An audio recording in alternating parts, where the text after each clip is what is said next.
Salut les amis! Il y a quelques mois, il y a 2 mois environ, ou 3, j'ai pris une grande décision dans ma vie. Une décision qui est dans l'air du temps, on va dire, mais qui est pas comprise par tout le monde, notamment en général les familles et surtout, enfin la mienne en particulier. Je sais pas si c'est pareil pour tout le monde, mais la mienne en tout cas c'est le cas.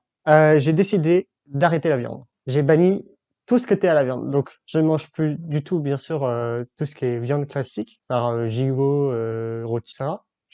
J'en mange plus du tout. Mais il faut pas oublier que je mange plus ce qui vient des animaux terrestres. C'est-à-dire que je mange plus non plus de bouillon de volaille, je mange plus non plus de bonbons à la gélatine, je mange plus du tout de gélatine. C'est-à-dire que tout ce qui est à la gélatine, j'essaye de l'éviter au maximum. Donc ça réduit énormément le champ des possibles. C'est très important pour moi d'avoir pris cette décision. Alors, c'est une décision qui a plusieurs buts. Déjà, je suis très attaché à l'écologie, donc c'est une décision principalement écologique. Deuxièmement, c'est une décision éthique parce que on va le voir, il y a quand même beaucoup de problèmes éthiques dans ce fait, on va dire. Et troisièmement, c'est une décision de santé parce que c'est très gras, la viande.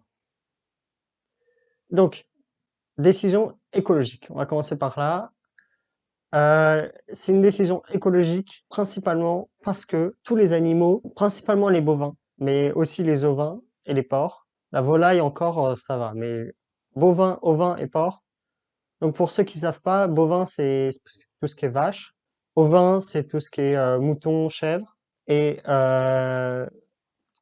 porc, bon, enfin porc ou cochon, c'est enfin, vous savez ce que c'est. Donc, ces animaux-là demandent énormément d'eau pour créer leurs céréales, pour les alimenter, enfin pour les hydrater, et demandent aussi des grosses infrastructures avec des gros tracteurs qui polluent énormément, et ils demandent aussi, enfin, et ils produisent énormément de gaz à effet de serre, ces animaux-là. Alors quand la nature les a créés, oui, certes, ils en créaient déjà, mais ils étaient en beaucoup plus petit nombre.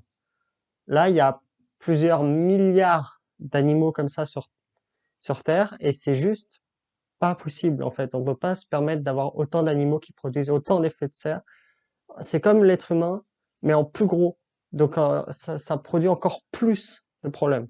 Voilà. Donc c'est très, très gros. Euh, donc, c'est principalement pour ça que j'arrête. Deuxième raison, la raison éthique. Bon, bien évidemment, je pense que la majorité d'entre vous connaissent la chaîne et l'association L214, qui est une association comment dire, qui est une association végane pour la lutte contre la maltraitance animale.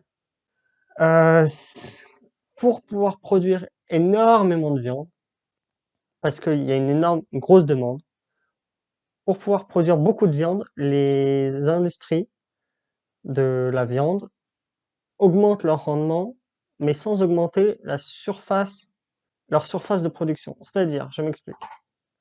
Si ils ont une grange de 200 mètres carrés, ils vont augmenter le nombre de poulets qu'ils mettent dans cette grange, mais la grange fera toujours 200 mètres carrés.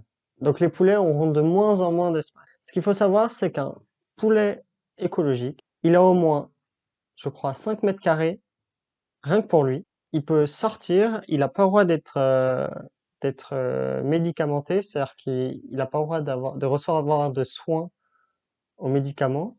S'il en reçoit, il a pas le droit d'être vendu comme étant un poulet écologique. C'est un poulet de plein air, juste. Et, enfin, un poulet biologique plutôt. Et voilà. Ensuite, deuxièmement, les abattoirs. Les abattoirs, c'est une boucherie. C'est même pire que ça.